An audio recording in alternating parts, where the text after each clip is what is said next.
I opened my home office door to find my husband with my daughter's best friend, on the leather chair I bought with my first COO bonus. She turned her head and smiled, small, calm, as if I were the one trespassing.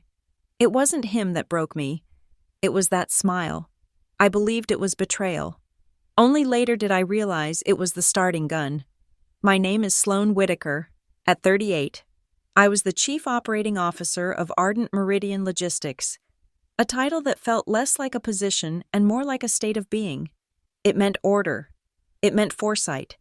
It meant that on a Tuesday night in October, I was the last one to disconnect from an emergency board call that had dissected a supply chain failure in the Singapore Strait with the precision of a coronary bypass.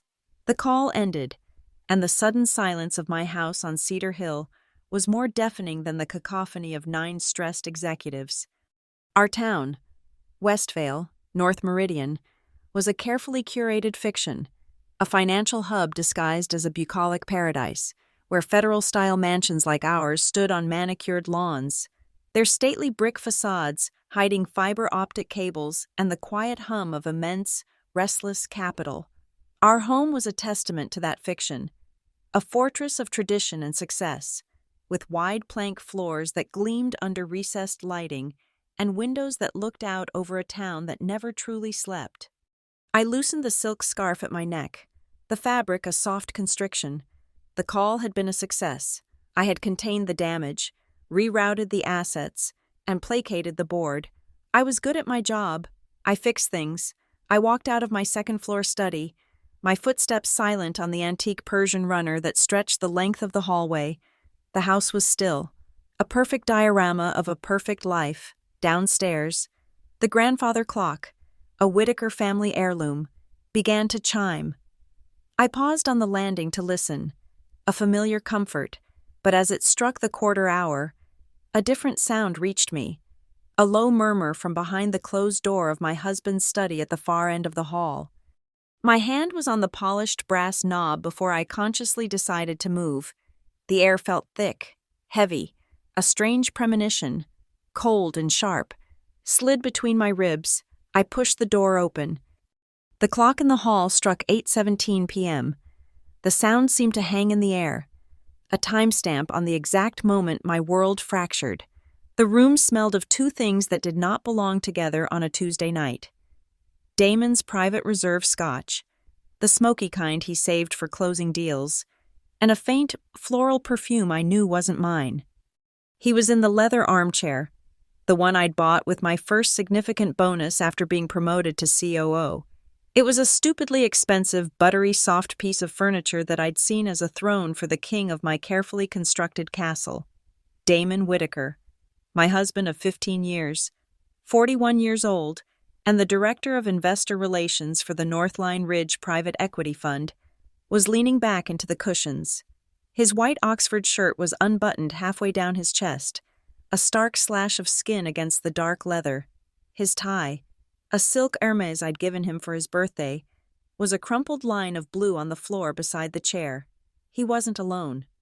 Ava Rowan sat on the arm of the chair, her body angled toward him. Ava, 22 years old, my daughter Lily's best friend from her freshman year at college, the girl I'd had over for brunches and holiday dinners, the bright, ambitious young woman I'd helped secure a summer internship at Damon's firm, Northline Ridge. She was wearing a simple black dress, and one of her hands rested lightly on the back of the chair, inches from Damon's shoulder.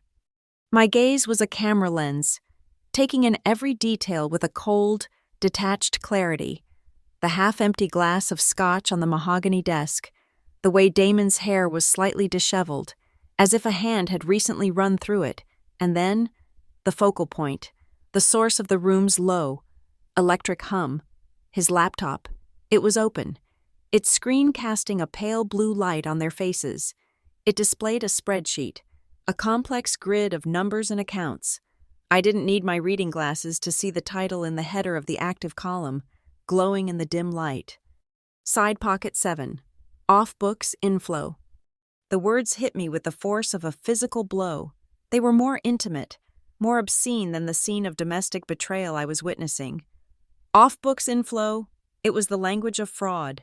of hidden accounts, of money being moved through ghost entities to avoid scrutiny.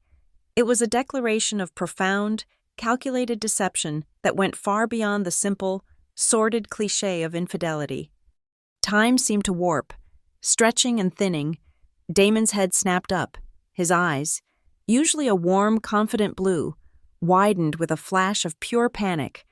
He looked like a man who had just seen a ghost, or worse, an auditor. He started to rise, his movements clumsy. But it was Ava who moved first. She didn't startle. She didn't flush with shame or gasp in surprise. She simply turned her head, her long, dark hair falling over one shoulder. Her eyes met mine across the room, and she smiled.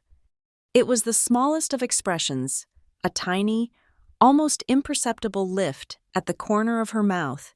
It wasn't a smile of triumph or cruelty. It was something far more terrifying. Calm. It was the placid, untroubled smile of someone who had been expecting me, of someone who was exactly where she was supposed to be. It was the smile of a co-conspirator, and in that instant, it repositioned me as the intruder in my own home, on my own life. "Sloane?" Damon's voice was a rough, strangled sound. He finally found his feet, taking a half step forward, his hands raised in a useless gesture of peace. "Sloane, this isn't what it looks like. You're misunderstanding." The sheer, insulting banality of the line almost made me laugh. He was using the script of a cheating husband caught in a cheap motel, while the evidence of a federal crime was glowing on the screen behind him. He thought this was about sex. He had no idea what this was about. Not yet. I didn't scream. I didn't cry or throw something. The part of my brain that processed grief and rage went offline. In its place, the COO took over. My mind, trained for crisis, began a rapid, silent inventory, a mental checklist that scrolled through my consciousness with chilling speed. 4 contracts. The first was our prenuptial agreement, which I had insisted upon, with its brutally clear asset separation and a stringent morality clause tied directly to corporate reputation. The second was his employment contract with Northline Ridge, a document I knew contained its own ethics and fiduciary duty clauses, violations of which meant immediate termination and forfeiture of bonuses. The third was the deed to this house, held in a trust I controlled. The fourth was the vendor agreement Ardent Meridian had with a minor logistics partner tangentially connected to Northline, a thread I could pull. 3 passwords, the master password to our encrypted family financial server, a string of alphanumeric characters he never bothered to memorize, because I always handled it, the access code to the digital safe where we kept our passports and bearer bonds, the password to my personal, untouchable fund, domiciled in a jurisdiction he didn't even know I used. 2 authorizations, my irrevocable power of attorney over his personal trading accounts, a document he'd signed years ago for convenience and forgotten about, my executive signatory authority at Ardent Meridian, which gave me the power to launch internal investigations and audits into any of our partners without board approval. One final move, a single, decisive action that was already taking shape in the cold, clear space of my mind. A strategy so clean, so precise, it would excise him from my life, my finances, and my company's orbit like a surgeon removing a tumor. The entire calculation took less than 5 seconds. 5 seconds during which Damon stared at me, his pathetic defense dying on his lips as he saw the utter lack of emotion on my face. He was waiting for tears. He was prepared for a fight. He had no idea how to handle the quiet, terrifying hum of a machine processing his ruin. I said nothing. I didn't offer a single word to acknowledge his existence, or the girl who still watched me with that small, unnerving smile. I simply stepped back, pulling the heavy oak door toward me. It moved without a sound, gliding smoothly on its well-oiled hinges. I didn't slam it. I closed it with such deliberate, gentle control that the final click of the latch engaging the strike plate was the only sound in the hall. It was a tiny sound, yet it echoed with the finality of a judge's gavel striking the block. Judgment rendered. Sentence passed. Alone again in the quiet, carpeted hallway, I stood perfectly still, My reflection stared back at me from the antique brass-framed mirror on the wall. The woman in the glass was pale, her dark hair pulled back in a severe chignon, her eyes wide but eerily calm. Behind my own image, I could still see the ghost of the scene in the study, a phantom diorama of my husband's double betrayal. 3 faces, 3 separate, colliding stories. And in the polished surface of the old brass, I could see a faint, dark line, a hairline fracture in the metal that had been there for years, one I'd never really noticed before. Tonight, in the low light of the hallway, it looked like a gaping crack that had just split wide open. I did not stay in the hallway. To remain there felt like conceding the ground, like waiting for a verdict that had already been delivered. I moved, my steps measured, carrying myself away from the door as if it were the site of a contamination. My destination was the living room, the heart of our home, where a fire was laid in the grate, unlit. The room was dark except for the cool, silver moonlight filtering through the tall federal windows, striping the floor in patterns of gray and black. My world had been rewired in the span of a single heartbeat, and now my mind raced backward, frantically searching the past for the loose connections, the frayed wires that had led to this catastrophic short circuit. We were the perfect family, the Whitakers of Westvale, on paper, and in the glossy pages of the North Meridian Business Journal. We were an enviable portrait of modern success. Damon was the public face, charming, handsome, the man who could command a boardroom with a self-deprecating joke and a killer smile. He was the ideal husband, the kind who was photographed at charity galas with a proprietary hand on his wife's back, a picture of supportive partnership. And I was the other half of the equation. Sloane Whitaker, the cold but ruthlessly effective COO, the woman who made the trains run on time, not just at Ardent Meridian Logistics, but in our impeccably managed life. And at the center of our universe was Lily, our daughter, 19, a sophomore at a prestigious liberal arts college, bright and funny and the one untarnished thing in our lives. We were a brand, a carefully constructed triptych of American achievement. My eyes fell on the mantelpiece, a monolith of white marble above the cold fireplace. There it was, the official portrait of our family, encased in a heavy silver frame. The photo had been taken last spring. Damon stood in the center, flushed with victory from a sailing regatta he'd won. Lily was beside him, a bronze academic medal hanging from a ribbon around her neck, her smile genuine and brilliant. And then there was me, positioned slightly to the side, almost at the edge of the frame. I was looking at Lily, a small but proud smile on my face. At the time, I had thought the composition was a beautiful portrait of a proud mother.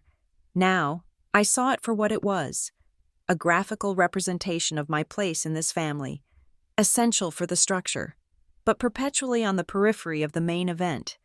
And then there was Ava. My memory supplied a different image of her, one that felt like a lifetime ago. Ava, arriving at our door for Thanksgiving break with Lily, a duffel bag slung over her shoulder and a nervous smile on her face. She was Lily's dorm's big sister, a senior who had taken my daughter under her wing. She'd graduated a semester early, a testament to her ambition. I remembered her gratitude, how she'd insisted on helping in the kitchen. Her sleeves rolled up as she chopped vegetables for the stuffing. I had liked her. I had trusted her. I sent her care packages during finals week, packed with homemade cookies and gourmet coffee, and tucked in notes that said, "Good luck, from Lily's mom." That girl, the one who called me Mrs. Whitaker with such polite deference, seemed like a ghost now, a fiction more potent than the one I was living. The floorboards creaked softly under my weight as I crossed the room. A memory, sharp and unwelcome, surfaced from 6 weeks prior, the annual Astor Hall charity dinner for the Children's Literacy Fund. It was the premier social event of the Westvale fall season. I was wearing a midnight blue gown, and Damon was incandescent in a tailored tuxedo. He was a sponsor, and his firm, Northline Ridge, had a prominent table near the stage. He had insisted Ava join us. "She's our star summer intern," he'd announced to a group of his colleagues. "This one's going places, a real rising star." He had placed a hand briefly on her shoulder as he said it. I had seen the gesture, I had registered the compliment, and I had interpreted it through the lens of our perfect life, my generous husband, mentoring a bright young woman, a friend of our daughter. I had felt a small, maternal swell of pride. I thought he was being kind, encouraging. I saw it as a performance of magnanimity. Now, replaying the scene in my mind, I saw the truth. It wasn't a compliment. It was a claim. The proprietary hand, the public praise. It was a way of marking his territory in plain sight, hiding his transgression under the guise of professional benevolence. He wasn't just cheating on me, he was flaunting it, confident in my inability to see what was right in front of me. My professional life and my personal life were supposed to be firewalled from each other.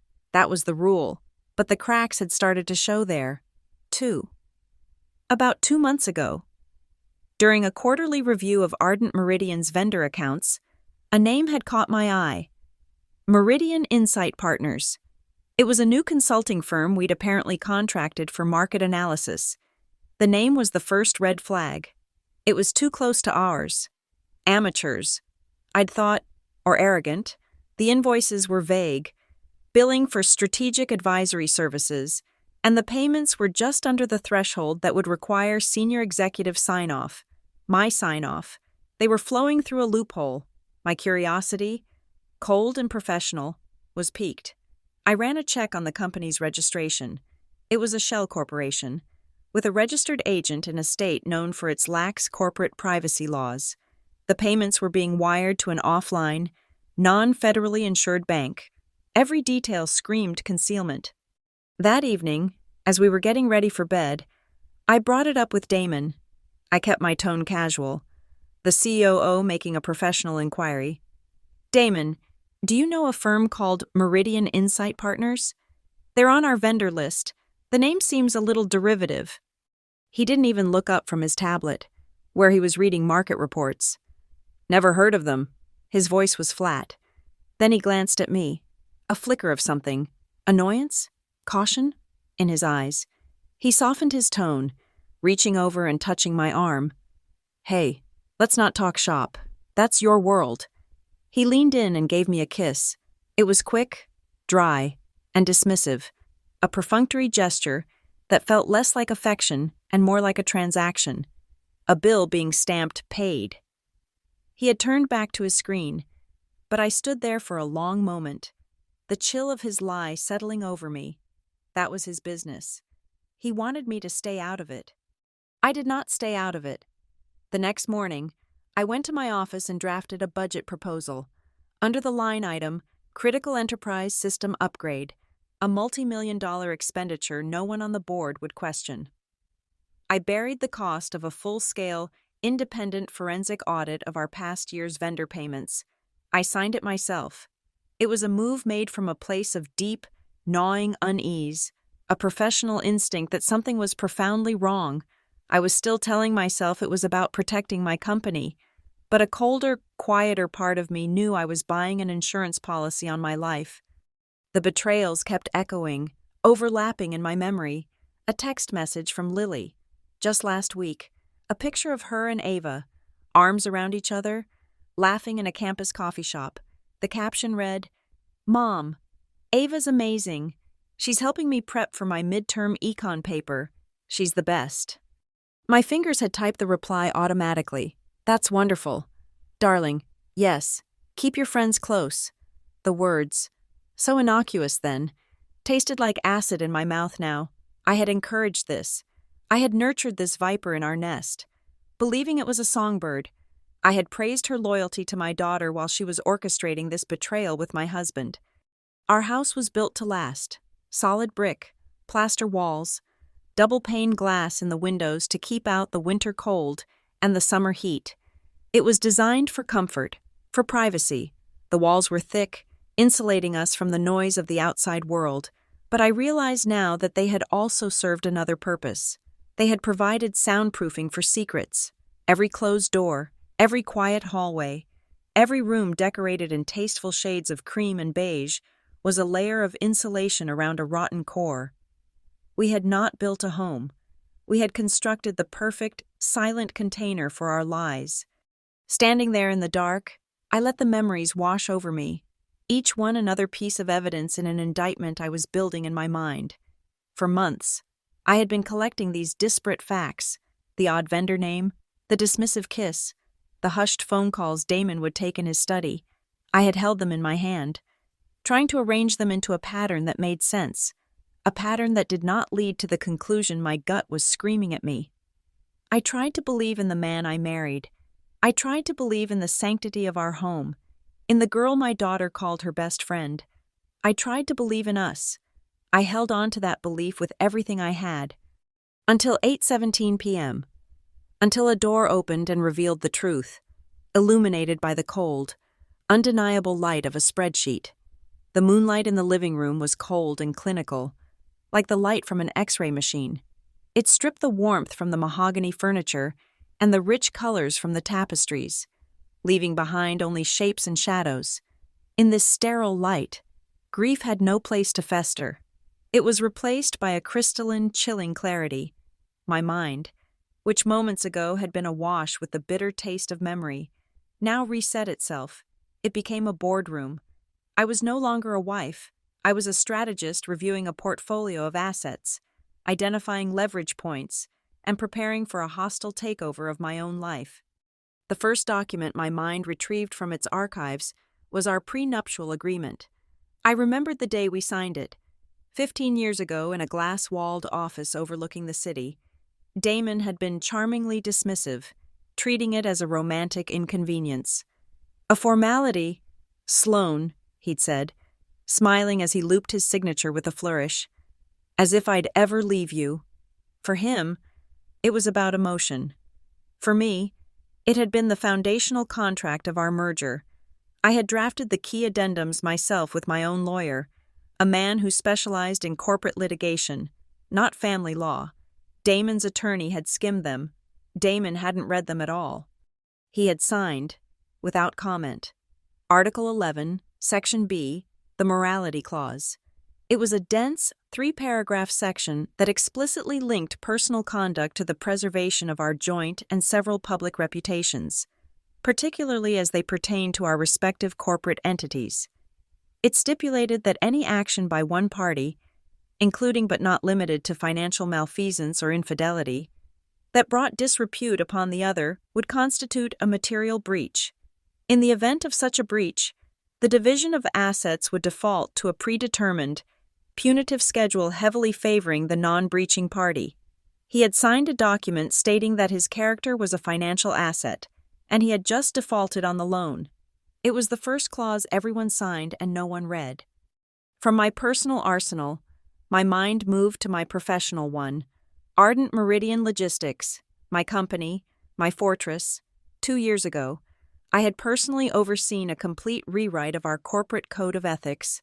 I spent weeks on it, driven by a deep-seated belief that a company's integrity was its most critical asset. I now mentally scrolled through the document, each word my own.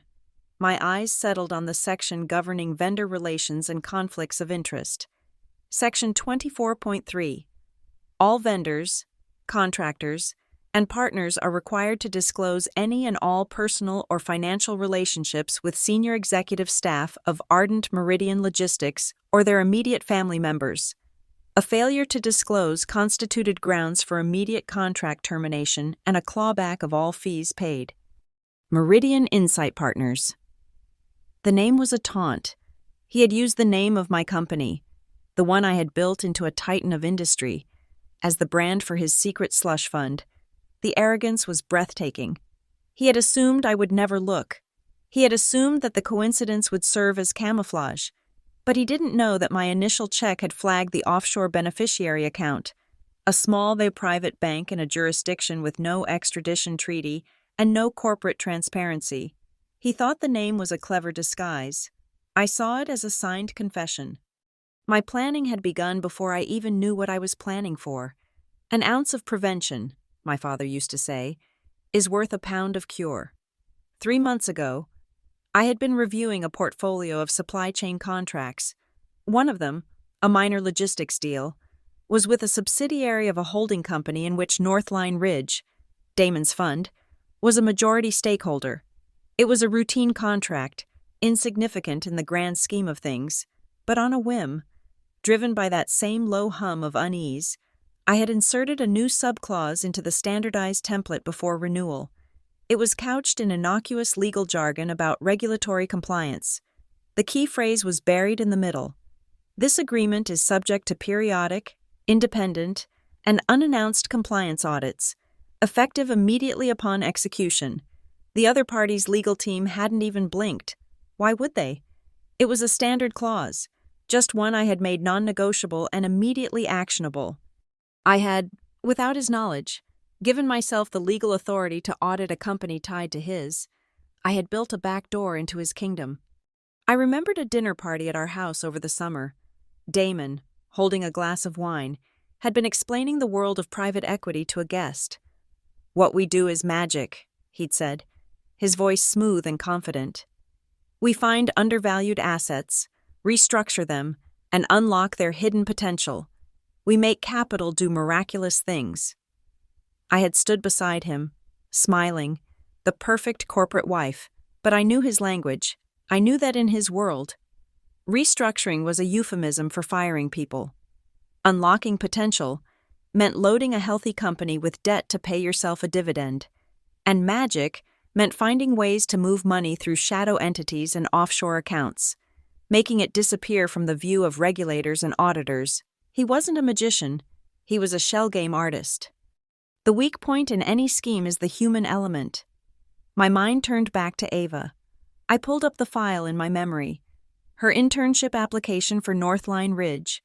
Lily had asked me to put in a good word, but I had insisted Ava go through the proper channels. She had, and on the final approval form, under the line for the sponsoring executive, was Damon's signature. He had not only brought her into our home, he had formally sponsored her entry into his professional world. He had created a paper trail linking them together inside the corporate structure of his own firm. It was sloppy, it was arrogant, and it was a gift. The evidence I had was damning, but it was all digital, all paper, emails, invoices, wire transfer records. It was a compelling narrative of financial fraud, but it could be dismissed as a complex misunderstanding, a smear campaign by a disgruntled wife. Damon would lawyer up, bury me in motions, and paint me as vindictive. I needed more. I needed a voice, a witness. I needed someone from the inside to testify to intent. And as I stood there, the solution presented itself. Another piece of my own meticulous corporate architecture. Last year, Ardent Meridian had faced a minor scandal involving a manager pressuring employees to ignore safety regulations.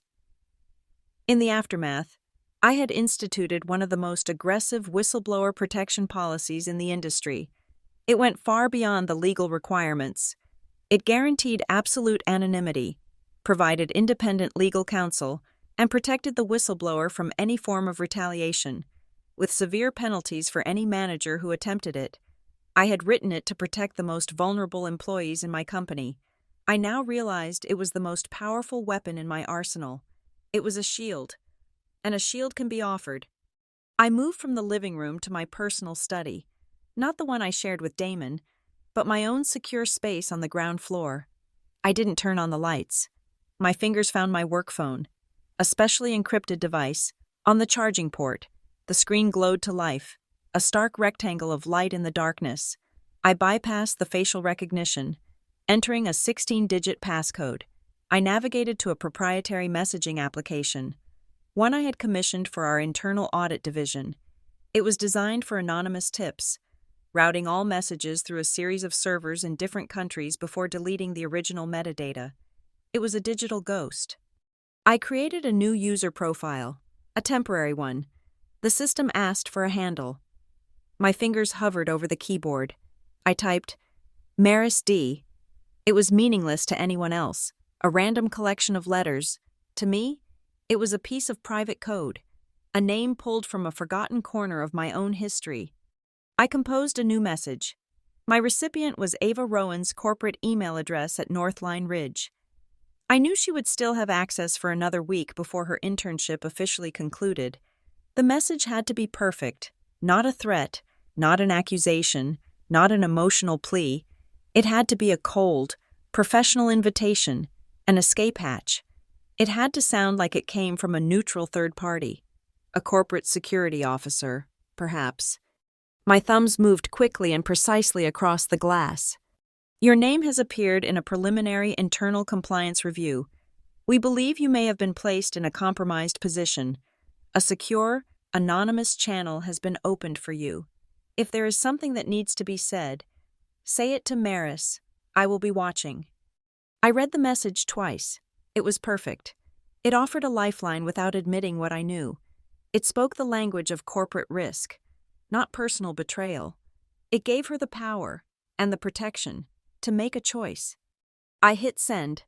The message vanished from my screen, fired into the digital ether. The screen went dark, and I was alone again in the silent room. The trap was set. All the clauses had been written, signed, and filed away. Now, all I had to do was wait for the human element to choose her side. For 45 minutes, I sat in the absolute darkness of my study, the encrypted phone resting heavy and cold in my palm.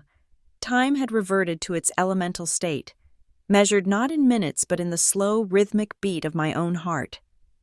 At 8:17 p.m., the image of Ava's smile had been seared into my brain.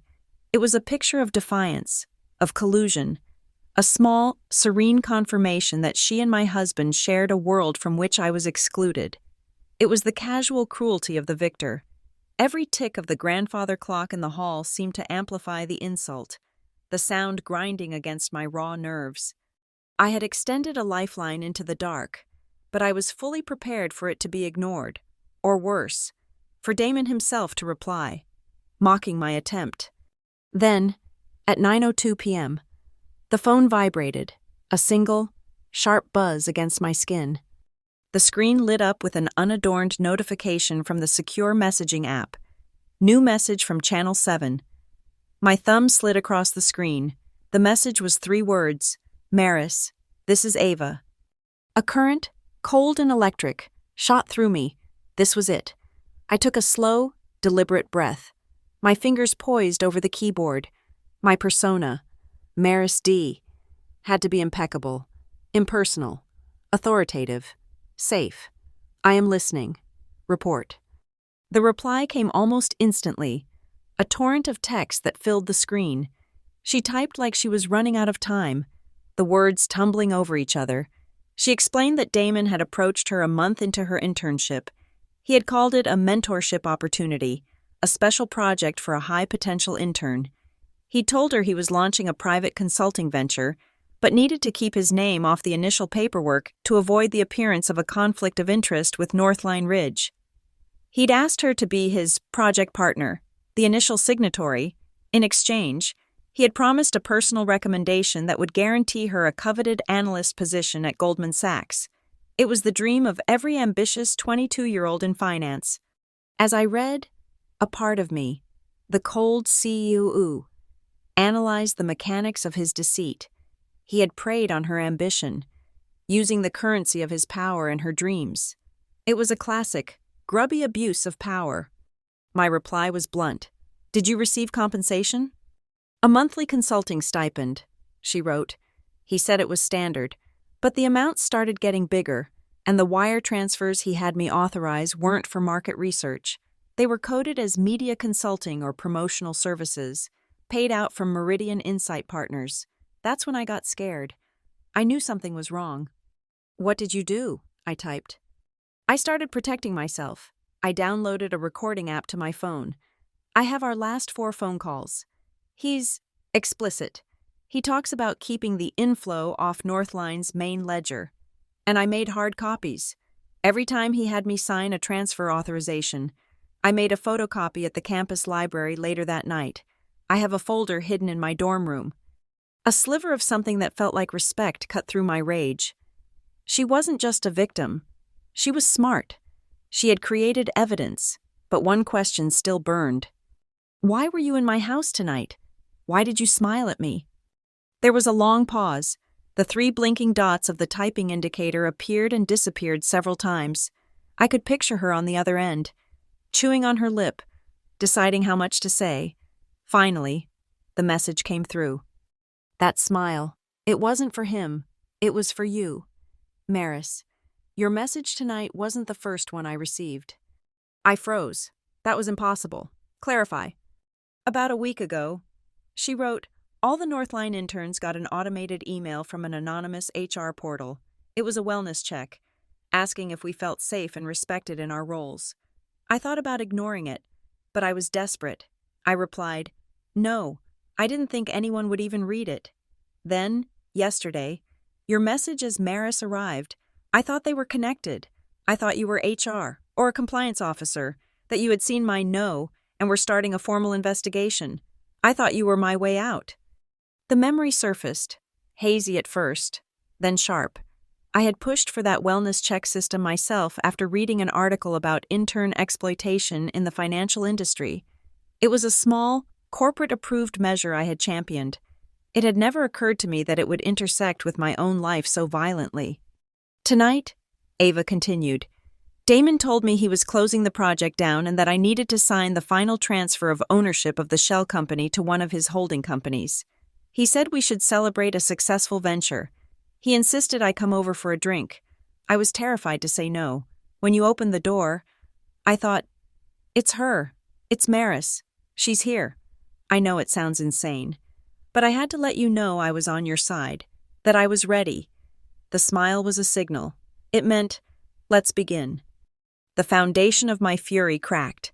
The image of the smile replayed in my mind, but this time, the lens was different. The calm wasn't cruelty.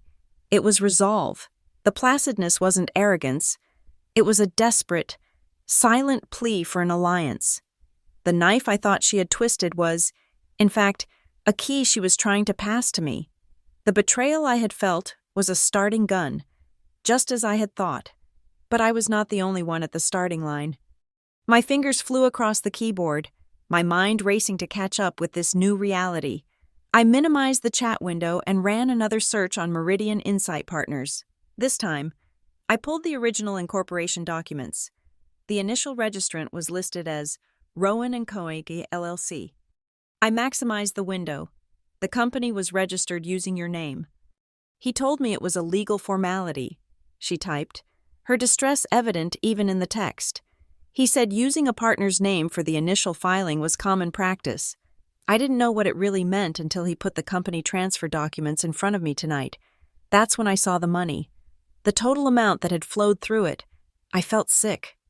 The sheer, layered complexity of his manipulation was both monstrous and masterful.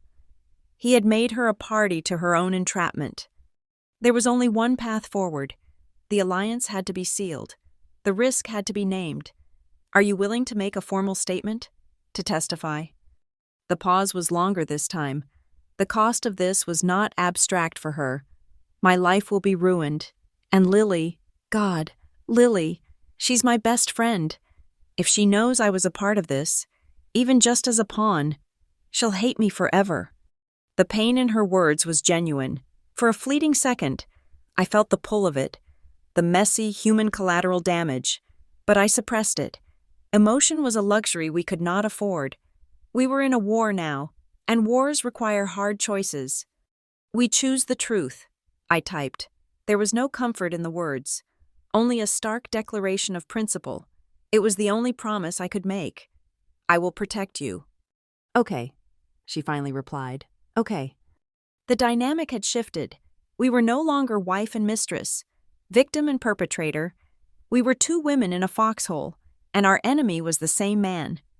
My mind began to sketch the blueprint of the attack. The plan is two-pronged. I wrote, my thoughts translating directly to the screen. I will initiate a full forensic audit at my company, focused on Meridian Insight Partners. That will be the corporate attack. Simultaneously, we will compile your evidence into an anonymous whistleblower report to be delivered directly to the Board of Trustees of the Northline Ridge Fund. We will sever his access to both his money and his power. What do you need from me? Ava asked. The moment had come. I needed proof. I needed the payload. Send me the first piece of evidence you have, the most damaging one. I watched the screen, my heart pounding a steady, heavy rhythm against my ribs. A notification appeared. File transfer initiated. A moment later, it was complete. File received. Side pocket 7. Off books inflow. XLSX. It was the file from Damon's laptop. The beginning and the end. I tapped to open it. A spreadsheet filled my screen. A labyrinth of dates, routing numbers, and figures that ran into the millions. It was a roadmap to my husband's secret empire, delivered to me by the girl whose smile I had so profoundly misread. The day after my world split open, I walked into the ardent Meridian Logistics headquarters. Not as a woman betrayed, but as a COO with a problem to solve.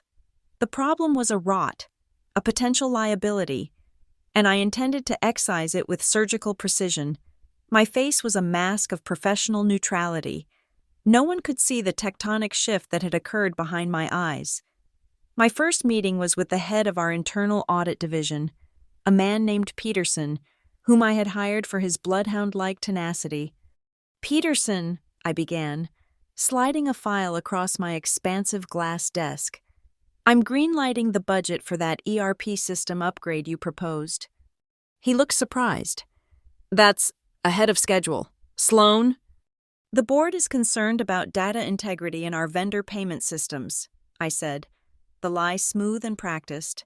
"I want a full data fingerprinting analysis of all new vendors onboarded in the last fiscal year. Focus on entities with interlocking directorates or non-standard payment structures. I want to know where every dollar went, who authorized it, and what server it was authorized from. Make it your only priority." I did not have to mention Meridian Insight Partners. I had just given him a laser-guided missile, and he was now aiming it at the target without even knowing its name. With the audit machine grinding into motion in the background, I set the second piece of the trap. I called my executive assistant into my office. "Catherine, I want to schedule a preliminary meeting for our new supplier diversity initiative. Put a hold on the main boardroom for next Thursday. I want to hear pitches from a few promising new local vendors, minority or women-owned businesses." I gave her a list of 3 legitimate companies I had already vetted. Then I added the 4th name. "And see if you can get a representative from a consulting firm called Meridian Insight Partners. Their name came across my desk. I want to see what they have to offer." The invitation was a stone tossed into the placid waters of Damon's secret life. I knew it would reach him. The shell company had a mailing address, a post office box, that he would be monitoring. The official request to present at the headquarters of his wife's company would be a direct threat, a sign that his 2 worlds were about to collide. I was probing the bars of his cage, listening for the rattle. The rattle came 2 days later. I was reviewing shipping manifests when my personal phone buzzed on the desk. A text from Damon. "Sloan, stop playing corporate games. Whatever you think you saw, you're wrong. Call off the dogs." His arrogance was still intact.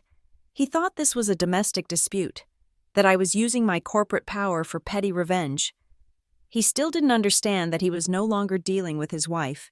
He was dealing with a hostile entity. My reply was succinct. "This is a standard compliance procedure. All vendors are being reviewed." The 3 dots of his reply appeared, then vanished. He had no response. He couldn't argue against compliance. I had just used the rules of his own game to corner him. The next phase required an active participant. On the secure channel, I gave Ava her instructions. They were precise. Damon, growing nervous, would need to move the final pieces of his scheme into place, likely requiring her signature on dissolution or transfer documents. When he did, she was to tell him her laptop was malfunctioning and that she needed to use a flash drive to transfer the documents from his machine to a campus computer to print. The flash drive, delivered to her by a bonded courier service that morning, was a ghost key. It looked ordinary, but it contained a piece of software that would copy the full, unscrubbed metadata of any file it touched. She performed the task flawlessly. That evening, she uploaded the data log to our secure channel. It was all there. The document Damon had asked her to sign, a final transfer of Meridian Insight Partners' assets, had been created, edited, and saved multiple times on a laptop with a network ID registered to one user, Chloe Vance, Damon's executive assistant at Northline Ridge. He hadn't even created the fraudulent documents himself. He had used his assistant, creating another witness, another thread to pull. My next meeting was far from the gleaming towers of ardent Meridian. It was in a sterile, soundproof conference room at the offices of a litigation firm that had no official connection to my company. Marcus Thorne was my independent counsel, a man with a reputation for dismantling corporate titans. He was my insurance policy. I laid out the preliminary evidence, the payment records, the metadata log, Ava's recorded phone calls. On the table between us, I presented it without emotion. A CEO outlining a case of suspected wire fraud that incidentally involved her husband. Marcus listened, his steepled fingers hiding his mouth. When I was finished, he gave a single, slow nod.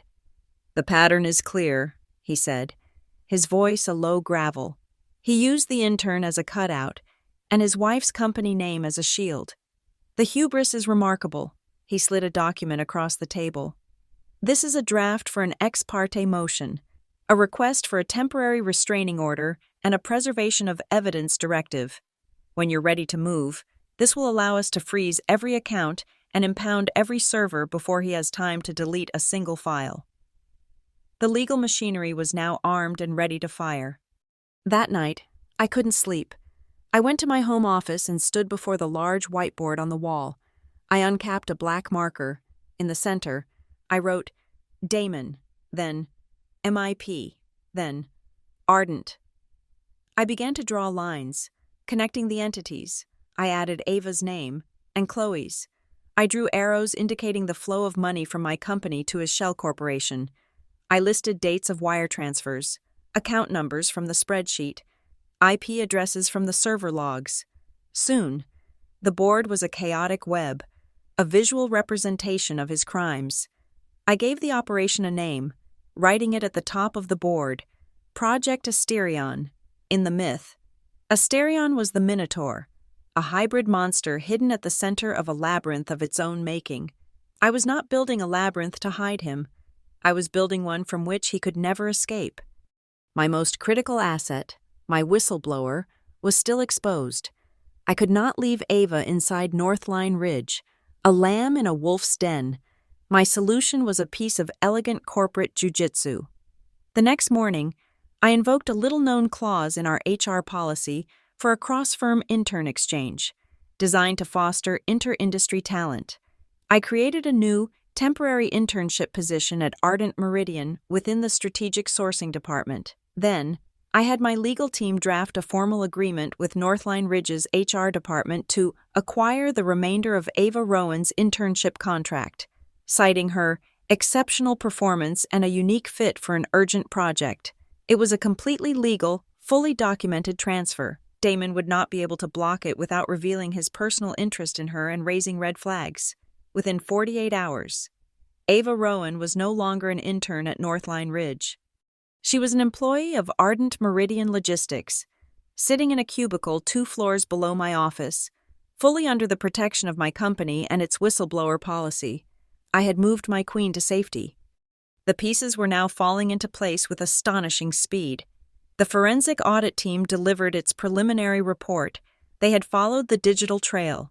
They had found the ghost in the machine, a VPN access token, registered to Damon's executive credentials at Northline, had been used 17 times over the past 3 months for after-hours logins to the third-party server hosting Meridian Insight Partners accounting software. He was not just the architect of the fraud, he was its hands-on administrator. The final piece I needed was the most tangible.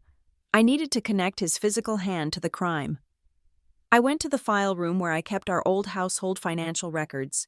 I found what I was looking for: a canceled check from our joint account, dated 2 years prior, used to pay for a new roof. At the bottom was Damon's familiar, flowing signature.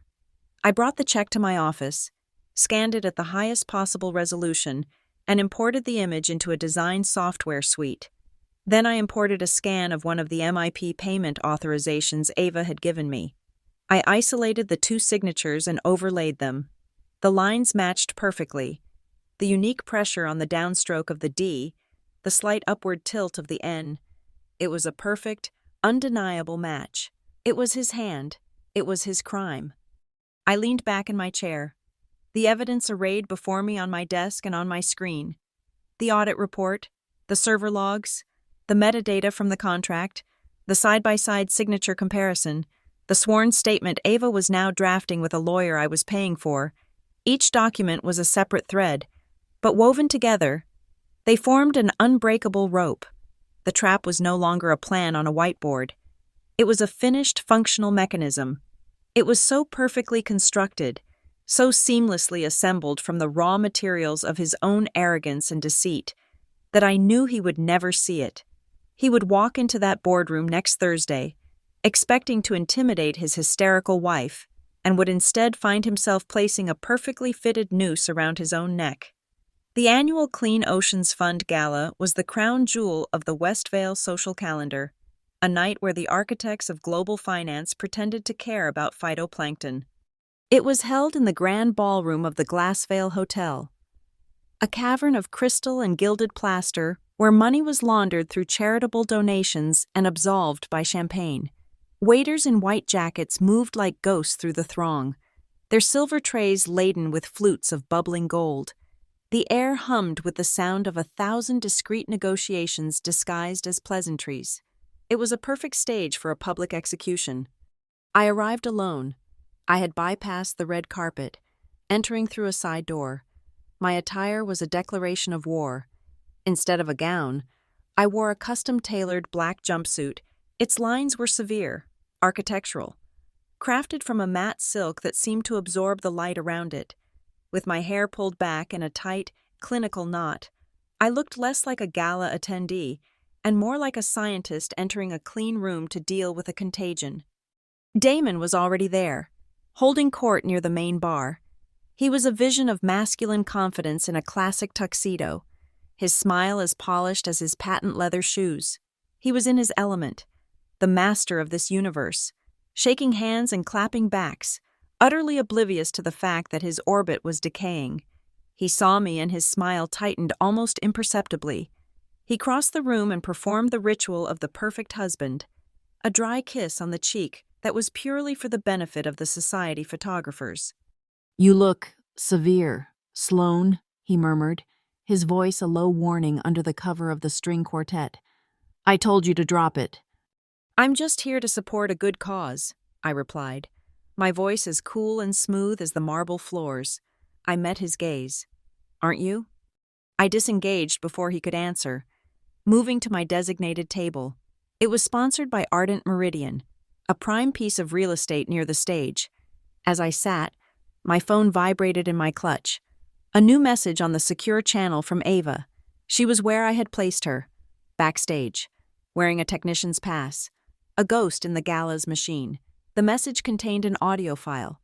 I slipped a single wireless earbud into my ear, concealing it with my hair. I pressed play.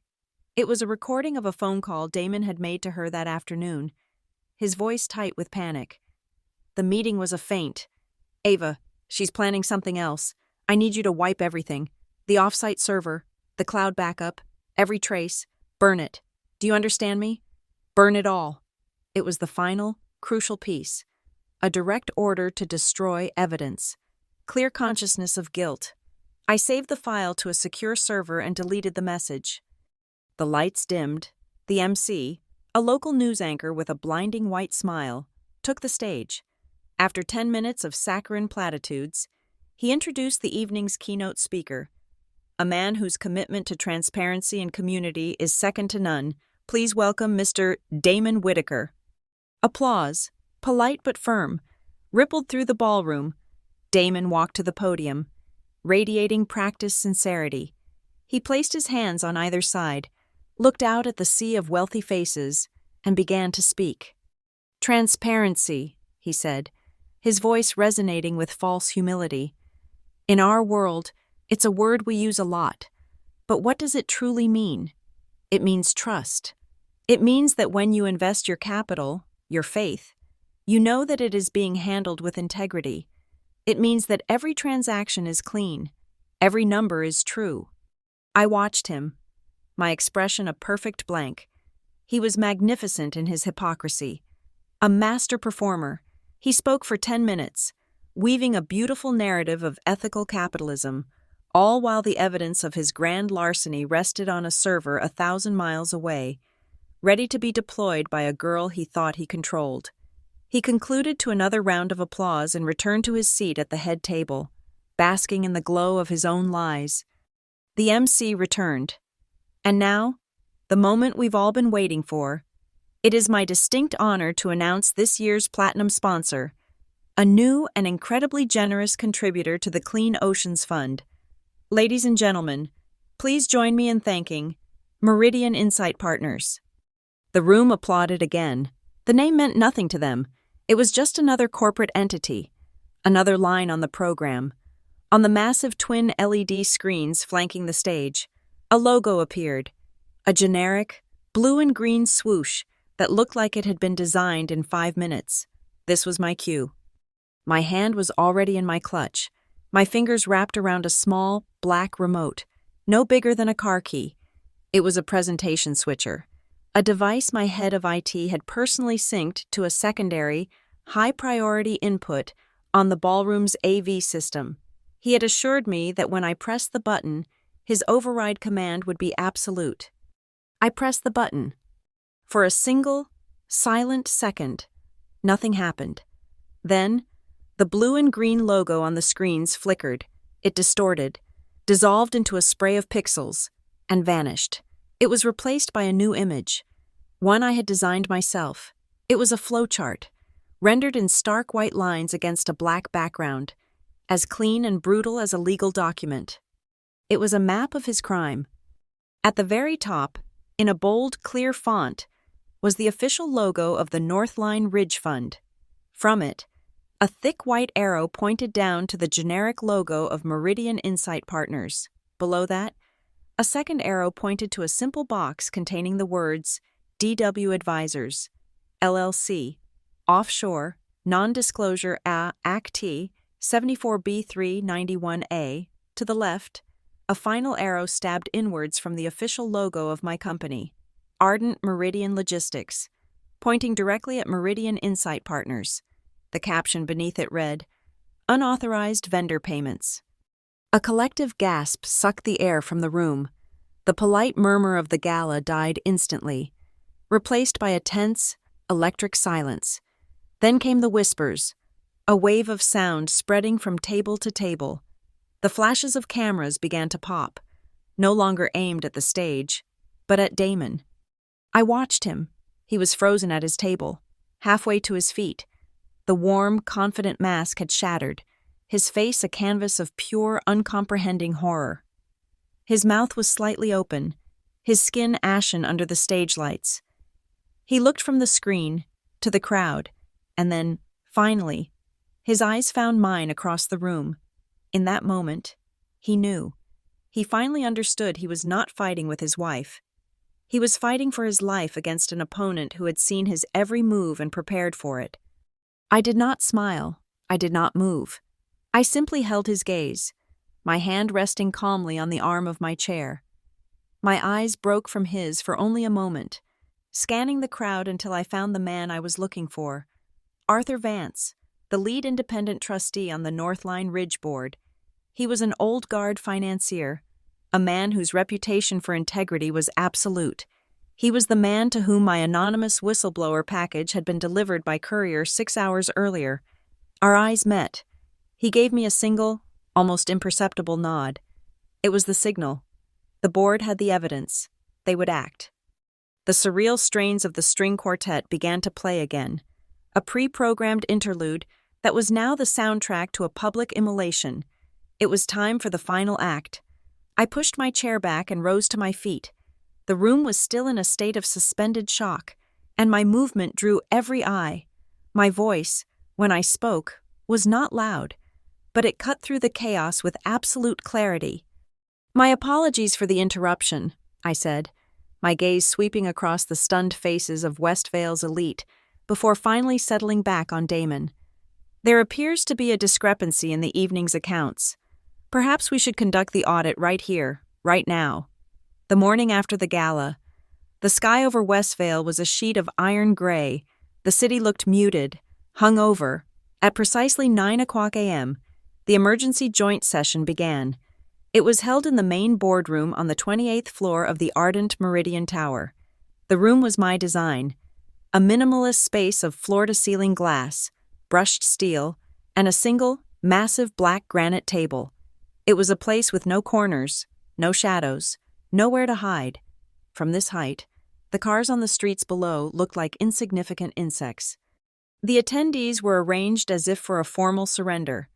On one side of the table sat the board of Ardent Meridian, my auditor Peterson, and representing the Northline Ridge Fund, the trustee Arthur Vance and their chief legal counsel. I sat at the head of the table, not in my usual chair as COO, but in the position reserved for the presenter. On the other side sat Damon. He was flanked by a lawyer I recognized, a notorious corporate brawler named Kenwood, who specialized in character assassination. Damon looked like he hadn't slept. His face was pale and drawn, but his eyes burned with a defiant, cornered rage. He was attempting to project indignation, but all I could see was the raw terror underneath. I did not greet him. I did not acknowledge him. I simply stood, my hands resting on the back of my chair, and began. This meeting has been convened to address a significant financial and ethical breach affecting both Ardent Meridian Logistics and the Northline Ridge Fund. The information I am about to present is the result of a preliminary internal audit. With a click of a remote, the large screen at the end of the room lit up. My presentation was not emotional. It was a timeline, a cold chronological display of facts. The breach originates with a vendor entity, Meridian Insight Partners, onboarded 6 months ago, I stated, my voice even and clear. The first slide appeared, a chain of emails between Damon's assistant and the registered agent of the shell company, establishing the vendor account. The next slide showed the IT security report from Peterson's audit, a log of 17 after-hours logins to the MIP accounting server, all originating from the IP address assigned to Damon's executive office at Northline. Each login was a red dot on a calendar, a map of his deception. The vendor was used to siphon funds from an Ardent Meridian account disguised as consulting fees. I continued, clicking to the next slide. It displayed the metadata report from the flash drive Ava had used. Furthermore, fraudulent transfer documents were created within the Northline Ridge offices to move these funds. I showed them the signature comparison next. Damon's familiar handwriting on a household check, next to the identical signature on a $1 million transfer authorization. A low murmur went through the room. Finally, I said, my voice dropping slightly. These activities were facilitated through the coercion of a junior staff member at Northline Ridge. We have a sworn, detailed statement from a protected whistleblower, identified for the purposes of this meeting as Employee A.R. A summary of Ava's testimony filled the screen. The promises, the threats, the mechanics of the fraud from her perspective. When I finished, a heavy silence filled the room. Then Kenwood, Damon's lawyer, pushed his chair back and stood up. His voice was a condescending drawl. "This is an impressive and elaborate presentation, Mrs. Whitaker, a truly remarkable work of fiction, but what this board is witnessing is not evidence of financial misconduct. It is the tactical and malicious maneuvering of a scorned wife in the midst of a contentious marital dispute. She is using the considerable resources of her company to fabricate a case against her husband. We demand this proceeding be halted and this matter be relegated to the divorce courts where it belongs." Damon spoke for the first time, his voice thick with counterfeit outrage. "This is insane. Sloan is trying to ruin me because she found out about a personal indiscretion. She's twisting everything, taking it out of context." I did not respond to them. I simply clicked the remote again. The timeline vanished, replaced by 2 blocks of text. On the left was Section 24.3 of the Ardent Meridian Corporate Code of Ethics. The clause on conflict of interest disclosure I had written myself. On the right was Article 11, Section B of the Whittaker prenuptial agreement, the morality clause he had signed without reading. "This is not a domestic dispute," I said, my voice like ice. "It is a series of material breaches of legally binding contracts, one with my company, the other with me. Both carry severe financial and professional consequences." As Kenwood began to sputter a rebuttal about the inadmissibility of a marital document, the boardroom door opened silently. My assistant showed Ava Rowan into the room. She was dressed in a simple, dark gray suit. Her face was pale, but her expression was firm. She walked with a steady, deliberate gait, her eyes fixed on the granite table in front of her. She did not look at Damon. She reached the table and placed two small objects on its polished surface. The first was a silver USB flash drive. The second was a miniature Sony digital audio recorder. She then turned to Arthur Vance, the Northline trustee, and said, her voice clear and unwavering, "Mr. Vance, this drive contains the original, unedited audio recordings of my phone conversations with Mr. Whittaker. The recorder contains the last conversation, from yesterday afternoon, in which he instructed me to destroy all evidence related to Meridian Insight Partners." Damon made a small, strangled sound, like an animal catching a scent of its own blood. The air in the room turned to stone. Arthur Vance finally spoke, his voice heavy with the gravity of the moment. He looked at Damon, not with anger, but with a profound, weary disappointment.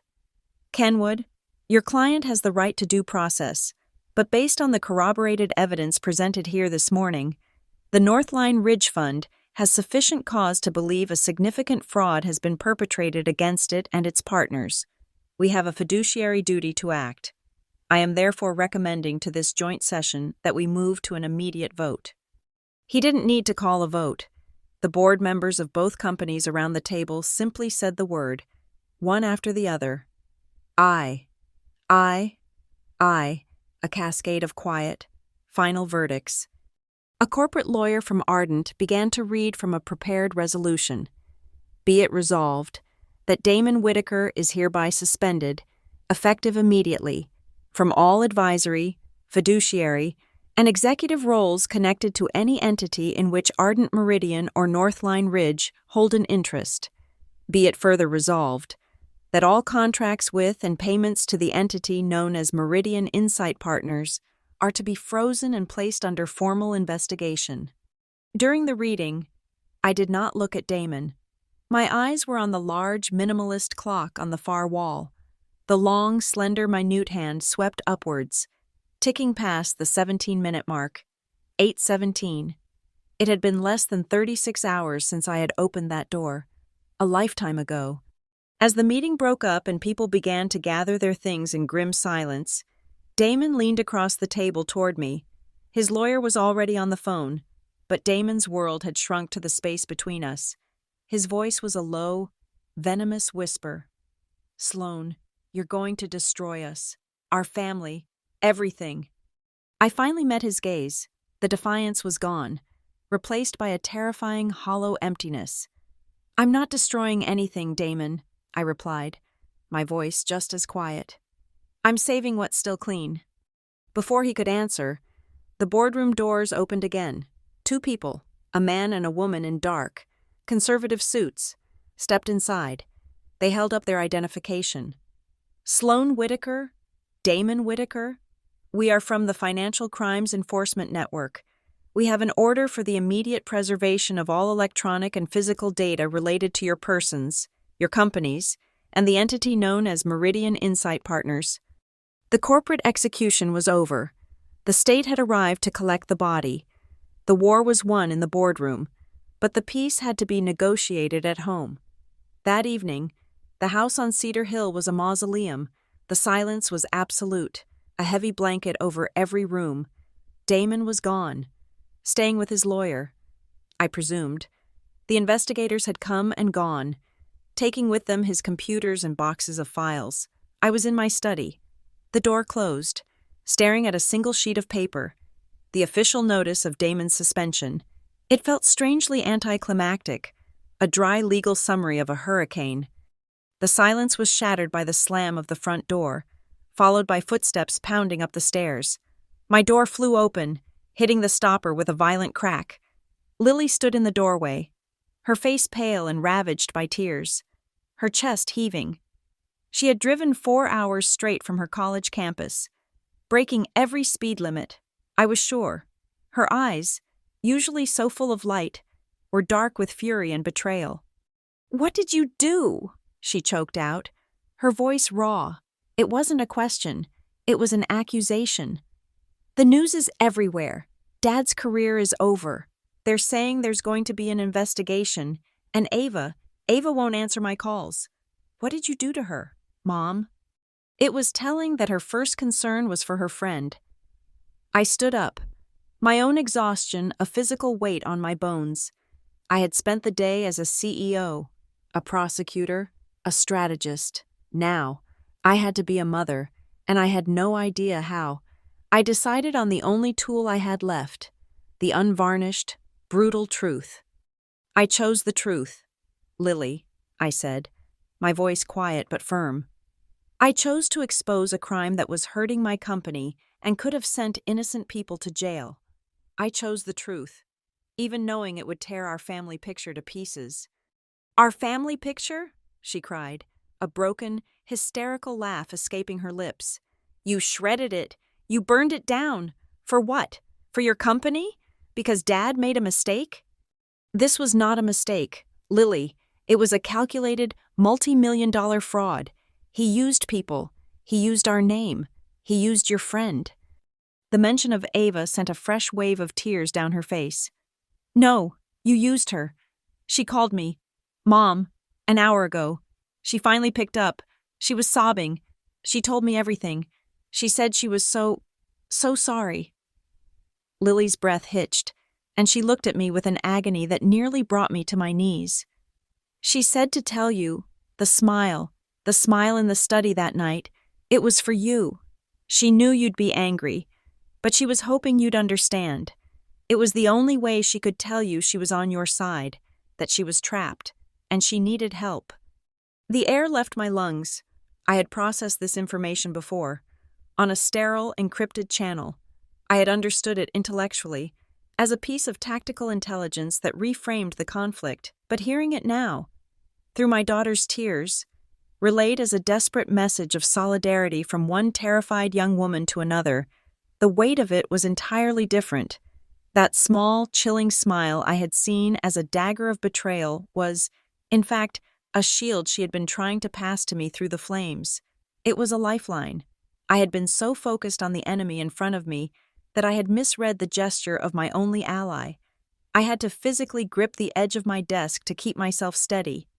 Lily saw the flicker of shock in my face. "She was afraid of him," she whispered, "and she was afraid of you. She didn't know who to turn to."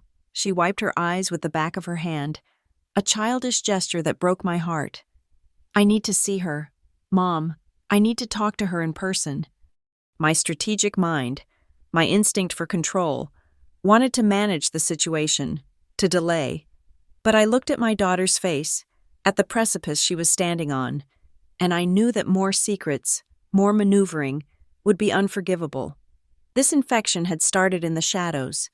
The only cure was absolute light. "All right," I said, my voice softer than I intended. "We'll arrange it, but not here, not in this house." I thought for a moment. "Tomorrow, at my office, in one of the glass conference rooms. No more closed doors, no more secrets." The next afternoon, the three of us sat around a small, circular table in a conference room with panoramic views of the city. The glass walls seemed to press in on us, ensuring there was no escape from the conversation we were about to have. Ava looked exhausted but composed. She had dark circles under her eyes, but she met Lily's gaze directly. I sat slightly apart, a silent observer. This was not my battle to fight. "I'm so sorry, Lil," Ava began, her voice barely a whisper. "I never, ever wanted to hurt you." "Why didn't you tell me?" Lily asked, her own voice trembling. "We tell each other everything. Why not this?" "Because I was a coward. Ava said, her voice gaining a sliver of strength. And I was stupid. Your dad offered me this incredible opportunity. This chance to get ahead. I wanted to believe him, and by the time I realized what was really happening, I was in too deep. He had made me sign things. My name was on the company. I was terrified he would ruin my life, and I was ashamed. I couldn't bear the thought of you looking at me the way you're looking at me right now. Ava took a deep breath. I was wrong to stay silent for so long, she said, her eyes unwavering. But I promise you, I was right to finally tell the truth. Lily listened, tears streaming silently down her face. She wasn't angry anymore. She was grieving. For her father's pedestal, now a pile of rubble. For her own innocence. For the simple, uncomplicated friendship she thought she had. After a long moment, she turned her gaze from Ava to me. Mom, she said, her voice thick with emotion. Please, don't make this a victory. Don't stand on the wreckage and call it a win. Just let it be an end. Her words hit me with more force than any legal argument or corporate threat. She was asking for something I hadn't even considered. Grace, not for Damon, but for the living, for her, for Ava, for what was left of us. She was asking me to sheath my sword, to stop the war now that the enemy was defeated, to choose healing over retribution. I looked at my daughter, seeing not a child, but a young woman of profound and startling emotional wisdom. She was right. Another legal filing, another press release, another turn of the screw would accomplish nothing but grinding the rubble into finer dust. I gave a slow, deliberate nod. A clean end, I promised. No more revenge. The words hung in the air. A treaty signed in the wake of a devastating war. A heavy silence descended on the three of us. No one seemed to know what to say next. The only sound was the low, steady hum of the building's climate control system. A constant, unobtrusive rush of air that sounded, in that moment, like a distant ocean. The tide going out on our old life. I looked from my daughter's tear-stained face to the pale, determined face of the young woman who had been caught in the undertow with her, and I finally understood. The truth doesn't heal. Not immediately. It's not a miracle cure or a comforting balm. The truth is an antiseptic. It burns like hell, but it's the only thing that can stop the infection from spreading. And for us, for the three of us sitting in that glass room suspended high above the city, it was the only place to begin. The events of the following hours unfolded with the cold, inexorable logic of a legal proceeding. The machine I had set in motion was now running on its own, executing its functions with an impersonal efficiency that was both terrifying and deeply satisfying. From the sterile quiet of Marcus Thorne's conference room, we watched the dominoes fall. First came the votes. A secured email from Arthur Vance confirmed that the North Line Ridge Board had voted unanimously, via an emergency electronic session, to permanently remove Damon from all fiduciary and executive positions. His name was being scrubbed from their letterhead, his access to their systems revoked. Simultaneously, my own board at Ardent Meridian ratified my decision to terminate the contract with Meridian Insight Partners and to initiate legal action to claw back every cent that had been paid. Then came the notifications to the banks. Marcus's team, armed with the board resolutions and the preservation order, fired off the directives. Across the city, digital locks were snapping into place, freezing accounts and blocking transfers. Damon's financial empire was being encased in ice. The phone call came not to me, but to Marcus. He listened for a moment, his face impassive, then held the phone out. It's lead counsel for the Financial Crimes Unit. They want to inform your husband, through you, that a search warrant is being executed at his Northline office at this moment. They are also formally requesting he surrender all personal electronic devices. The state was no longer investigating. It was disarming him. As if on cue. My own phone buzzed. It was a call from Damon, routed through my assistant's line. I had given her strict instructions, but this time I nodded. Put him through. His voice was not the angry roar of the cornered animal in the boardroom. It was something worse, a thin, wheedling sound, stripped of all its former power. Sloane, please, don't do this. Think of Lily. The press will get this. Her name will be dragged through the mud. For the sake of her dignity, just stop this. We can settle this quietly. It was his last, pathetic gambit, using our daughter's honor as his final human shield. The plea was so morally bankrupt, so utterly devoid of self-awareness, that it clarified everything. My promise to Lily was to seek a clean end, not to protect her father from the consequences of his own actions. Dignity is an interesting word. Damon, I said, my voice as calm and flat as a frozen lake. You should have considered the dignity of the investors whose money you stole. You should have considered the dignity of the young woman whose career you almost destroyed to do it. It's too late to talk about Lily's dignity. All we can do now is protect her with the truth. I hung up before he could reply. There was nothing else to say. An hour later, Ava came into the conference room. She had been in another office with the lawyer I had retained for her, going over her final, sworn affidavit. She looked small and fragile in the oversized leather chair, but her eyes were clear. The lawyer placed the document in front of her. It was a 20-page narrative of the entire affair, a formal, legal confession of her role, and a detailed indictment of Damon's. She picked up the pen. Her hand trembled, a small, violent tremor. But when she lowered the nib to the paper, she drew her name in a straight, defiant line. It was the signature of someone pulling a lifeboat to shore, a final, exhausting tug that meant safety. When she was done, she looked at me and gave a small, weary nod. I nodded back. Our alliance was concluded. Then it was my turn. Marcus slid a slim folder across the vast expanse of the glass table. The paper whispered as it moved, a dry, final sound, like a stone being scraped by a blade. It was the divorce petition. It was a simple, streamlined document. It cited Article 11, Section B, the morality clause, as the sole grounds for the dissolution. It did not ask for punitive damages or a contested division of assets. It simply enacted the terms we had agreed to 15 years ago. A clean, surgical separation, our shared properties would be liquidated and the proceeds divided. But my holdings in Ardent Meridian, the company I had built, the fortress I had defended, they remained mine, untouchable. It was not an act of revenge. It was an act of enforcement, a contract, breached and settled. I picked up the heavy fountain pen Marcus offered me. Its weight felt significant, final. I signed my name on the line, Sloane Whitaker. It was the last time I would ever write that name on a legal document that bound me to him. I pushed the folder back.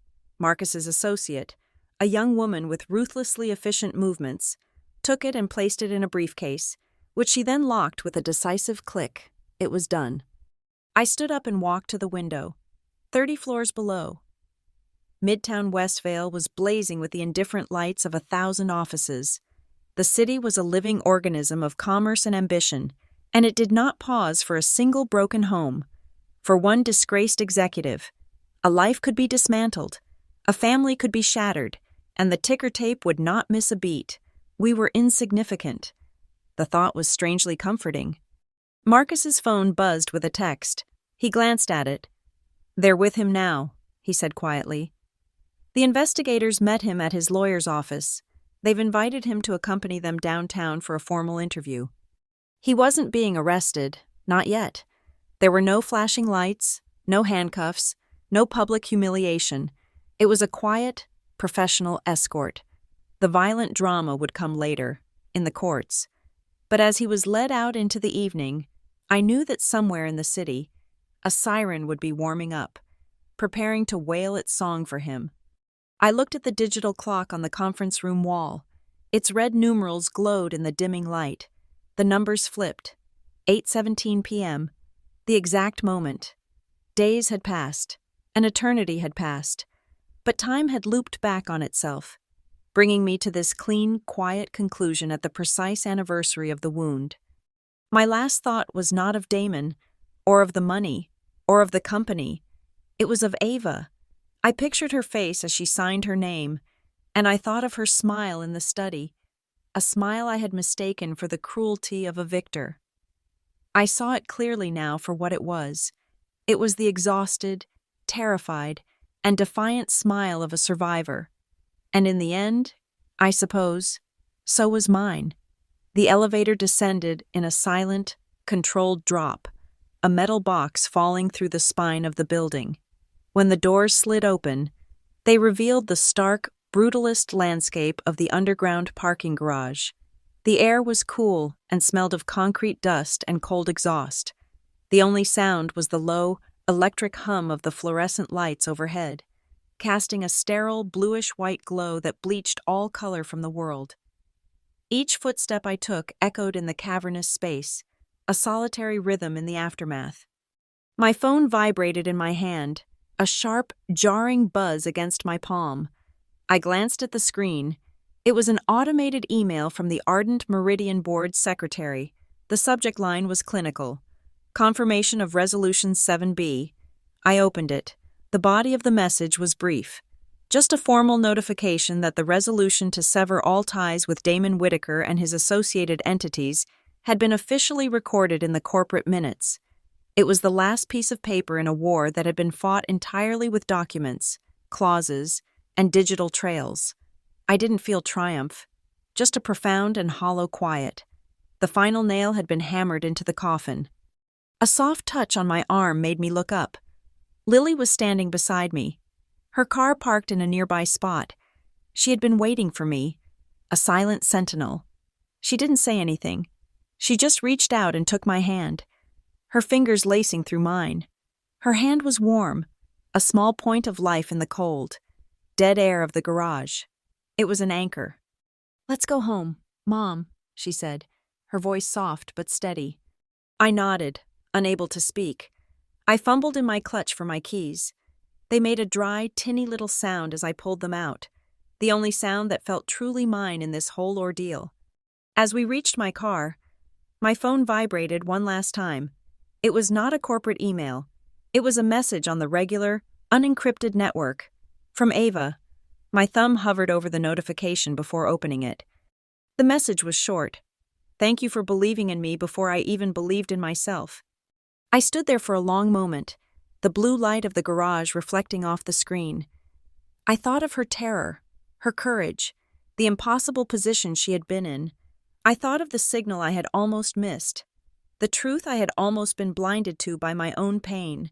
My thumbs moved over the glass keyboard, typing a reply that was both an apology and a confession. "I'm sorry I misread your smile." I hit send and slipped the phone back into my clutch. The conversation was over. The alliance was complete. I unlocked the car and slid into the driver's seat.